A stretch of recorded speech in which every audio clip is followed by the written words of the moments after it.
Rodrigo, estamos viviendo momentos convulsionados ya. La verdad es que en general venimos de un periodo que ha sido bastante extenuante, no solamente para nuestro país, sino que para el resto de nuestro planeta. Pandemia, conflictos bélicos, ahora esta reactivación de un conflicto que lleva pero muchísimo tiempo y que pareciera que por algunos periodos pasa por momentos valles, pero hoy día muchos avisoran que esto podría agudizarse. La economía mundial es bastante, se afecta cada vez que suceden estos hechos. ¿Va a ocurrir efectivamente esto así o ya está curada de espanto la economía respecto de esta situación? Bueno, sí, efectivamente, tal como tú mencionas, hemos vivido los últimos 3 años bastante convulsionados, ¿no? Primero que todo por la pandemia, después fundamentalmente por la guerra. No alcanzamos a recuperarnos de la pandemia y ya vino la guerra entre Ucrania y Rusia, que ha generado problemas importantes en el precio del petróleo, en el precio del aceite y en el precio del trigo. Y hoy día se nos agrega esta nueva problemática que tiene que ver con este conflicto bélico entre Palestina, perdón, entre Israel y Hamas, ¿verdad? Y esto efectivamente va a tener un impacto importante sobre algunos precios, fundamentalmente ha tenido un impacto sobre el precio del petróleo, más que todo efectos especulativos y que esperamos que sean bastante acotados. Pero a su vez también ha tenido efectos sobre el tipo de cambio. Observamos cómo el dólar ha venido subiendo de manera importante desde el día lunes hasta hoy. Y esto se debe fundamentalmente a que el dólar se transforma en un instrumento donde los inversionistas pueden refugiarse de los distintos riesgos que se podrían generar a partir de este conflicto. Respecto del efecto sobre el precio del petróleo, esperamos que el precio del petróleo sea solamente un efecto pasajero. De hecho, los mercados ya ayer atenuaron el efecto. Esto fundamentado en que se espera que este conflicto no escale más allá, es decir, que solamente sea entre Israel y el grupo Hamas, por tanto que no sobrepase la franja de Gaza. Si es que observáramos una escalada donde, por ejemplo, entraran países como Irán, que son grandes países productores de petróleo, ahí el escenario sería absolutamente distinto. Por tanto, hoy día estamos un poco a la espera de cuáles van a ser los siguientes pasos que va a tomar este conflicto. Ahí, Rodrigo, hay que explicar que pongámonos en un escenario ficticio, este conflicto entre Israel y Hamas se terminara mañana. Efectivamente, estos son de efectos bastante como a largo plazo. No, no es que baje de inmediato el dólar, no es que baje de inmediato el petróleo. ¿Cuánto tiempo más? Y en el mejor de los casos esto se extienda solo un par de semanas. Bueno, muchos pensábamos que eso iba a ser así entre el conflicto entre Ucrania y Rusia, y la verdad es que se ha extendido por muchos meses. Em, ¿Cómo se avisora? ¿Cuánto más resiste la economía mundial tener al unísono dos conflictos en ciernes que no se han cerrado y un mundo pospandémico que también está tratando de estabilizarse? Grandes economías como la China también ha sufrido su impacto, se han retraído de cierta manera y eso ha causado también algo de incertidumbre en los mercados. ¿Cuánto tiempo más podríamos resistir? ¿Cómo vamos a terminar 2023 finalmente? Eso es bastante interesante porque respecto al precio del petróleo, la verdad es que los efectos han sido bastante acotados. Nosotros veníamos observando durante el último mes, mes y medio, un aumento en el precio del petróleo. De hecho, por ejemplo, Rusia durante el mes de septiembre declaró que iba a disminuir la producción de petróleo, generando esto un aumento en el precio. Por tanto, el efecto que se está observando en el precio del petróleo fundamentalmente es un efecto bastante acotado y esperamos que no tenga mayores implicancias. Ahora, respecto del precio del dólar fundamentalmente para la economía chilena, también hemos venido observando un incremento, en este caso en el precio del dólar, sustentado fundamentalmente en una economía chilena nacional, ¿verdad?, que no ha sido lo suficientemente activa, no ha tenido un importante crecimiento económico y con tasas de interés bastante altas que se están generando en Estados Unidos a partir de un proceso inflacionario que también enfrenta a Estados Unidos. Por tanto, los inversionistas van a tender siempre a estar en aquel lugar donde ofrezcan una mayor rentabilidad y un menor riesgo. Y ese escenario es hoy día en Estados Unidos, ¿no? A eso, tal como tú mencionabas, para efectos de la valoración interna, tenemos que agregar el efecto que se produce de esta ralentización en la economía china. ¿Qué es lo que produce esto? Produce que la economía china tenga un crecimiento mucho más lento de su consumo, y en este caso su consumo en el sector construcción, donde además estamos observando importantes crisis de una de las empresas más grandes a nivel mundial, que es Evergrande, ¿no? Esto genera que hay una disminución en la demanda de cobre, por tanto el precio del cobre disminuye y sabemos que el cobre es uno de los grandes elementos que nos ayuda a comerciar como país. ¿Esto qué es lo que produce? Produce primero que todo una menor cantidad de ingresos de dólares a Chile, que Chile tenga una menor cantidad de ingresos, pero a su vez que al ingresar una menor cantidad de dólares disminuya la oferta de dólares y esto genera un incremento del tipo de cambio. Entonces la verdad es que estamos observando distintos elementos que lo que están haciendo es presionar el tipo de cambio. Por otro lado estamos viendo una presión internacional sobre el precio de los combustibles, dos elementos que afectan a la economía nacional, porque estos dos elementos ayudan a que se incremente la mayoría de los precios internos. Entonces, la verdad es que el escenario es bastante complejo y lo que estamos esperando es que se produzcan nuevas presiones inflacionarias, no tan altas como las que observamos durante el último año y medio, pero sí esperamos que la tasa de caída que estaba mostrando la inflación durante los últimos meses, hoy día se haga un poco más lenta, tal como observamos en el último IPC, que es el IPC de septiembre. Y ahí, Rodrigo, porque claro, si lo vemos a nivel local, Chile es un país que eh, frente a las crisis de las grandes economías, la verdad es que se ve bien afectado, sobre todo por ser un país importador, netamente cuando empieza a fluctuar el dólar, pero también se venía en un trabajo, sobre todo en las últimas reuniones del Banco Central, se veía la tendencia de que efectivamente iba a empezar a aflojar todo el tema de las alzas de la tasa de interés. Ya lo vimos en la última cita que tuvo este órgano y se proyectaba por parte de los economistas que esto iba a seguir en la tendencia hacia 2023. ¿Puede ser que estos eventos globales, que incluso ellos mismos han sacado declaraciones, los eventos globales también afectan muchísimo las decisiones que ellos toman? ¿Puede ser que esta tendencia a ir en el fondo soltando el tema de las tasas para que se abra un poco la economía pueda contraerse nuevamente? Mira, la verdad es que lo que esperamos es que la disminución en las tasas sea más lenta de la que esperábamos.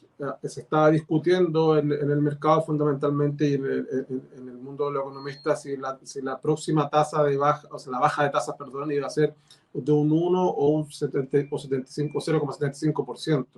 Y la verdad es que hoy día, a partir de esta información y de este entorno más turbulento económico internacional, esperamos que la tasa, la disminución sea un poco más lenta. Porque, insisto, se van a generar algunas presiones inflacionarias. Ya hemos observado como los últimos 4 veces, ¿verdad? Hemos observado incremento en el precio de los combustibles.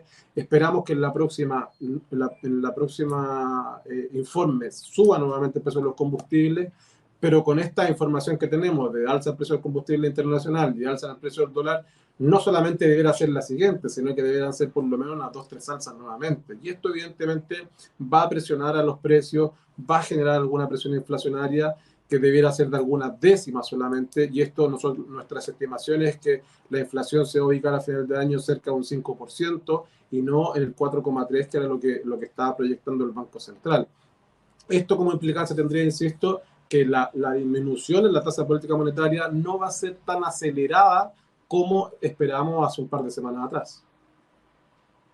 Rodrigo, en esa misma tónica se viene un periodo porque hay sectores que efectivamente están mostrando ciertos síntomas que vienen de la pandemia, pero también hay un tanto de incertidumbre en nuestro país. Está el proceso constitucional que también le pone ahí, como se dice en buen chileno, pelo a la sopa para que en el fondo la economía no se pueda estabilizar de alguna forma.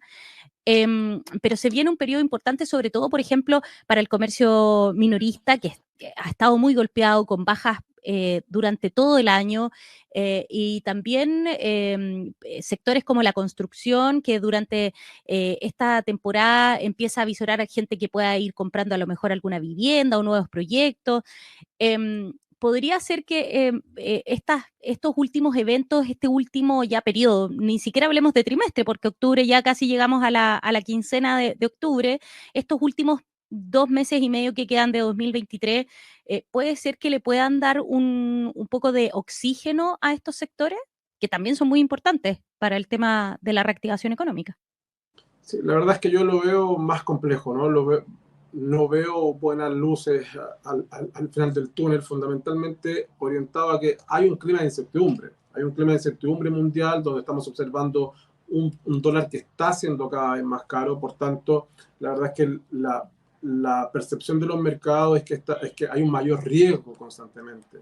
Entonces, efectivamente, tal como tú mencionabas, el sector minorista fundamentalmente ha visto cómo han ido cayendo sus ventas, y esto se centra fundamentalmente en la política monetaria que está desarrollando el Banco Central con el objeto de frenar la inflación.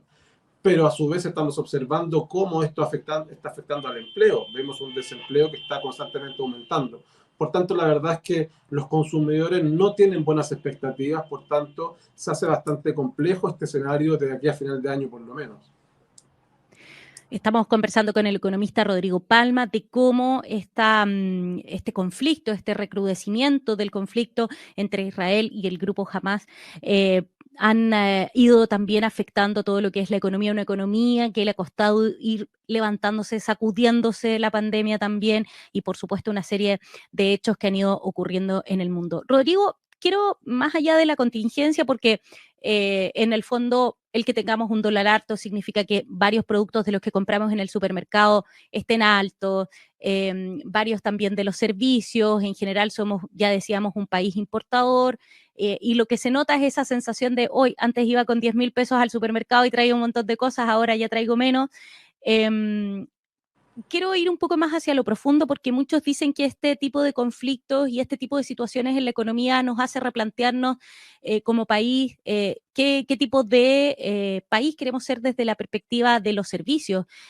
Quizás empezar a trabajar más nuestras materias primas en vez de exportarlas, poder cambiar un poco la filosofía de lo que somos y cuáles son en el fondo nuestros fuertes para poder posicionarnos en el mundo. Somos un país chiquitito, pero hay otros países en otros lugares donde que también son muy pequeños y que en el fondo han logrado estabilizar su economía. ¿Es momento de empezar a pensar en eso?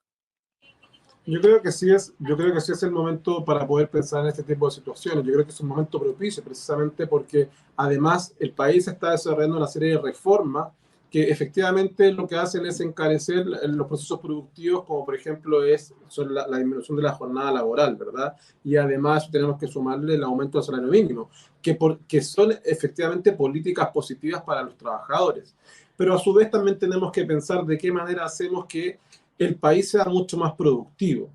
Y eso es sumamente importante porque es la productividad precisamente la que ha generado que el país no crezca económicamente. Tenemos que pensar que el crecimiento potencial de Chile se ubica hoy día en torno a un 2%, que es muy, muy bajo para los países que tienen un nivel de desarrollo como el de Chile. Necesitamos generar un mayor crecimiento económico para de esa manera poder aumentar el ingreso nacional, ¿verdad? Y poder desarrollar otro tipo de políticas sociales. Eso, eso por un lado. Ahora, ¿de qué manera nosotros podemos incrementar el crecimiento? Tal como tú mencionabas, hoy día la lógica va por el hecho de ser más productivos, y ser más productivo implica hoy día modificar la forma en la cual estamos produciendo. Y para eso se requiere una política nacional que nos ayude a ser más productivos. Y en esto, la experiencia internacional muestra que se requiere un acuerdo político, cosa que yo veo bastante lejana en este país, ¿no? Hoy día tenemos un sistema político, yo soy bastante crítico del sistema político, creo que no está a la altura de los desafíos que tenemos como país. Tenemos que ponernos de acuerdo como país para ver cuál es el modelo de desarrollo que queremos desarrollar hacia adelante, ¿verdad? Los últimos gobiernos, a mí me ha tocado escuchar bastante, ¿verdad?, que vamos a ser parte de la economía del conocimiento, pero la verdad es que no es mucho más que un discurso, basta solamente tomar un indicador, por ejemplo, que aproximadamente el 0,38% de nuestro Producto Interno Bruto se invierte en investigación y desarrollo, muy lejos de lo que hacen países más desarrollados que invierten entre el 3, 4 o hasta el 5%. Esto, ¿qué es lo que hace? La investigación y desarrollo ayuda a que los países sean más innovadores, por tanto los ayuda a ser más productivos y ayuda a tener un mayor crecimiento económico. Hoy día es fundamental pensar cuál es ese modelo, agregarle un mayor valor a nuestros productos, a nuestros bienes y servicios, ¿verdad? Pero para eso se requiere una serie de reformas que provienen desde el sector político. Y ahí donde yo veo una gran debilidad, no creo que hoy día el sistema político nacional esté preparado para llegar a acuerdos importantes para que lleven a Chile, ¿verdad?, a un estado distinto de desarrollo. Le ha hecho mal la política a justamente poder salir de este subdesarrollo pensando en que, por ejemplo, venimos hace muchos años, como dices tú, hablando, por ejemplo, de una reforma tributaria, hablando de cómo impulsamos el desarrollo, de cómo pasamos a ser un país que quizás extrae sus recursos para poder exportarlos, sino que generar también productos que estén, sean más concretos. ¿Le ha hecho mal la política, una política que quizás sobrepase a los gobiernos, algo de Estado, que en el fondo pueda significar el impulso de varios sectores? Yo creo que sí, yo creo, Te estoy llevando a que puedas ahí salir de lo políticamente correcto. sí, exactamente. Yo creo que efectivamente el sistema político no ha estado a la altura. Yo creo que efectivamente, como te decía, la experiencia internacional nos muestra que estos modelos de desarrollo lo vimos en su momento en la época del 50 en Corea del Sur, lo vimos en Suecia, lo vimos en Noruega, lo vimos en España en la década de los 70. Son acuerdos políticos transversales, que tal como tú mencionas, tienen que ver con una política más de Estado que una política de gobierno. Y para esto tienen que sentarse la izquierda, la derecha, el centro y ponerse de acuerdo hacia dónde queremos llegar.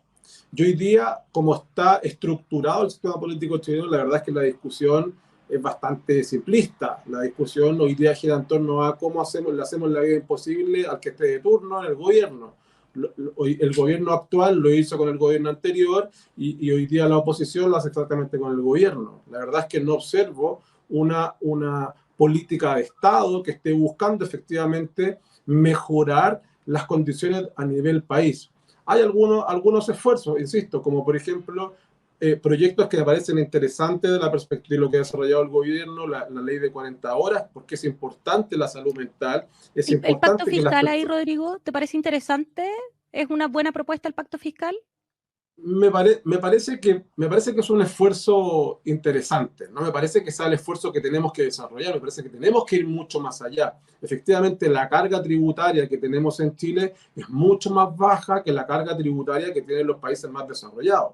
Ahora, eso implica, sí, un desafío, que tenemos que ver de qué manera vamos a utilizar esos recursos, porque efectivamente creo que hoy día la forma en que están utilizando los recursos no es la más adecuada, por tanto, se tiene que evaluar la forma en la cual se asignan los recursos, tenemos que revisar la forma en la cual se evalúan los distintos proyectos sociales, cómo se evalúan los proyectos de inversión, cosa que los recursos que tenemos sean bien utilizados, por tanto, al ciudadano de a pie no le duela tener que pagar sus impuestos. Estamos conversando con Rodrigo Palma, economista, nos hemos paseado por muchísimos temas porque finalmente, a pesar de que pensemos de que conflictos como el que está ocurriendo en Medio Oriente entre Israel y el grupo Hamas no nos van a afectar, por supuesto que nos afectan y nos afectan directamente a nuestras economías personales. Ahí, Rodrigo, ya para ir finalizando esta entrevista, me quedaría conversando contigo por lo menos un rato más, una hora más, pero no podemos.